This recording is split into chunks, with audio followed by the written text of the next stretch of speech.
Hello and welcome back to a technically F1 special. We covered all the races that we could in 2020.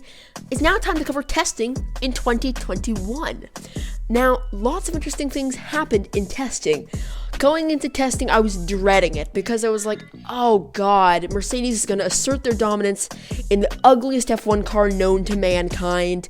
This is going to be a crap season. This is going to be horrible, and I'm just going to have to wait until 2022 for it to be any sort of good F1 ever again. I was wrong, okay? If I had done a pre-testing video giving my prediction of what was going to happen in testing, you probably would have killed yourself. But instead, no, I'm doing the video now after testing, a couple hours after testing finished anyways, and it's super exciting what's happened.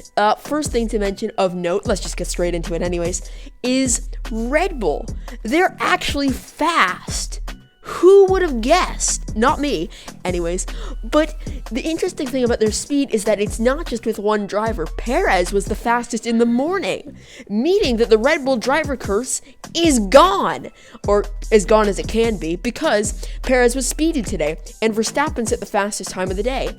And to top it all off on this excellent looking cake today, it was not the only time that Verstappen was fastest, because Friday, he was fastest as well. What this means is that Red Bull has a very consistent car, and their aerodynamic philosophy is more suited to the 2021 regulation changes. And, when journalists tried to get Christian Horner and Adrian Newey to talk about their car, they weren't willing to talk about it because they are so ahead of everybody else.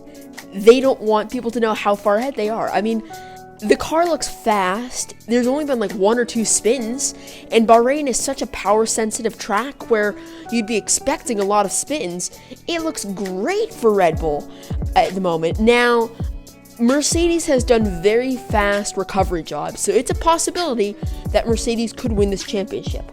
But Lewis himself, the Hamilton Meister, has said that he thinks it will be a very hard-fought championship. And coming from him, somebody who is very confident coming into this season, I think that means a lot. I mean, I think this could be the year that Red Bull really does it. Now, we've said this so many times, but it's never happened, and it's never really materialized until the end of the season, where at that point, it's the end of the season, and they can't win it anyways. Verstappen says, though, this time, this is his best ever winter testing ever done in a Red Bull, and ever done, period, in general. It's so good because we needed some confidence brought back into Red Bull. I mean, Adrian Newey was quite clear that he thought he knew what he was doing with his car design of the high rake. I was never a fan of the high rake setup, really. But, this has proven to me that when the regulation changes came in, I was really worried about Red Bull, right? High rake and all, I thought their car was going to flounder. What this has proven to me is that Adrian Newey hasn't lost it, right? Because the point that they're at right now is not only aerodynamic superiority, but it's chassis superiority. It's engine superiority.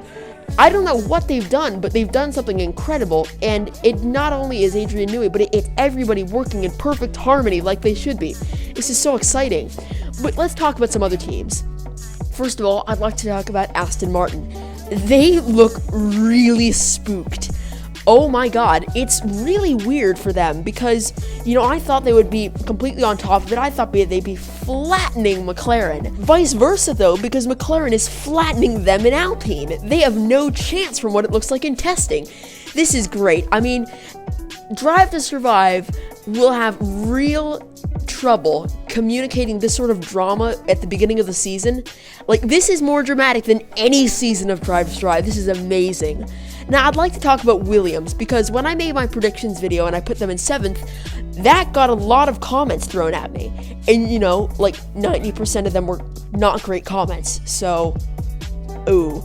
But anyways, I said in that video that Williams would be 7th. A lot of people disagreed. Nonetheless, right now, it looks really positive because George Russell today was behind Kimi and he was in 6th place.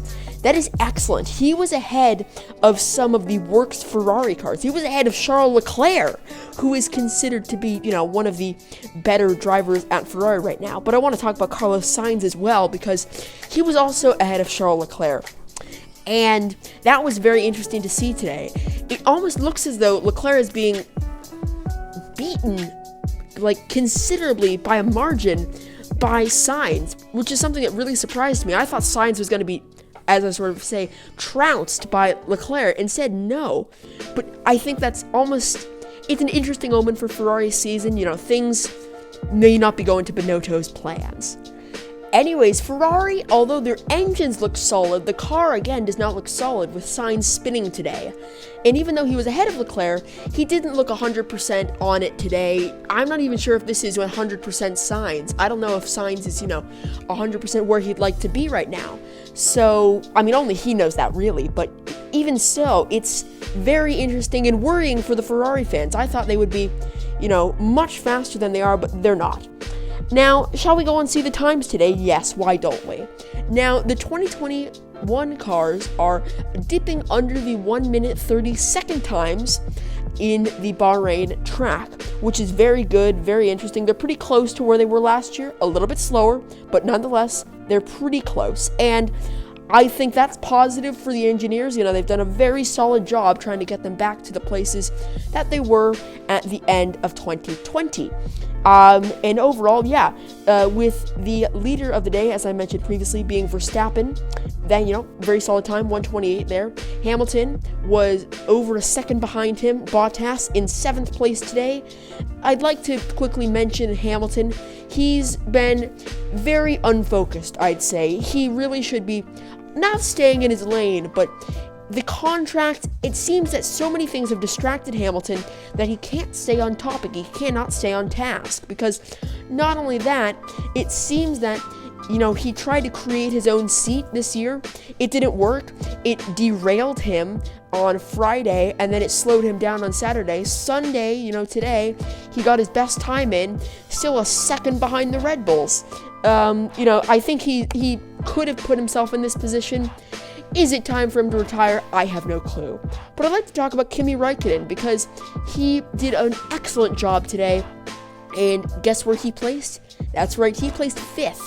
And not only that, he beat George Russell in the Flying Williams. Kimi was very impressive today. I'm very happy with where he is. I think the team is very happy with where he is. And I think he cannot be underestimated for how good of a driver he really is. So, very exciting from Kimi, very exciting stuff from him. Fernando Alonso, a driver that a lot of people were saying, oh, this is a write-off year for him, especially considering his cycling accident, and now the fact that he has steel pins in his jaw cannot be very comfortable. Nonetheless, he looked fast today. I'm not sure if he's super fast, but it looks like he's faster than Ocon, which is a huge thing for him. And it looks like he hasn't lost any of it. I don't think the Alpine is very fast, and I think their decision to put the sort of bulkiness of their car's side pods instead of in the side pods in the airbox was technically a decision that they'll regret. Now, quickly, speaking of technical decisions, I'd like to talk about the technical changes this year and who came out on top. In theory, you would think that Mercedes would come out on top. However, it looks like the high rake approach has sort of won out this year, which is very cool. And the other thing is the floor sealing devices. Mercedes came with the most complicated floor sealing devices. However, it seems that their stability is not where it should be, as there's been spins for both Bottas and Hamilton. Mainly Hamilton, but Bottas has spun too. Very important to remember that. Whereas Red Bull's more conservative approach to the floor, let's say, and sort of more catering to their high rake approach has seemed to have paid off. It's quite interesting, but they've added more and more complications to the floor each day, and the signs have just been better and better and better. So I think technically wise, at the top, it's quite interesting. And, around the midfield teams, I think it's quite interesting. It looks like Aston has almost copied the Mercedes floor. I'm interested to see if there will be a protest coming for that. Not sure yet, but could be. But overall, I think technically the teams have come out quite well. Some final thoughts. I think overall, very exciting year this year. I am going to reserve my judgments on whether I need to make another predictions video. So far, I think not, but I may be wrong. I think the teams that I said would do well, I think they will do well.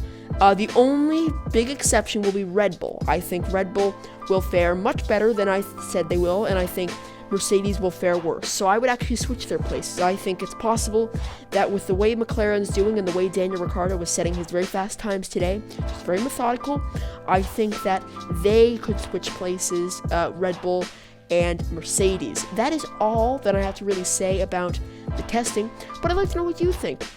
Please tell me in the comments what you think of the testing today, and, testing in general. People say you can't read much into it, which is always interesting, but this year, the funnier thing, last year they said you couldn't read much into it, but this year, everybody wants to read as much into it as they can, is Mercedes faltering? I'm like, we all want to see that. We all want them to not win another championship. Even FIA, they all want them to lose this year. So anyways, hope you enjoyed. Thank you. Goodbye.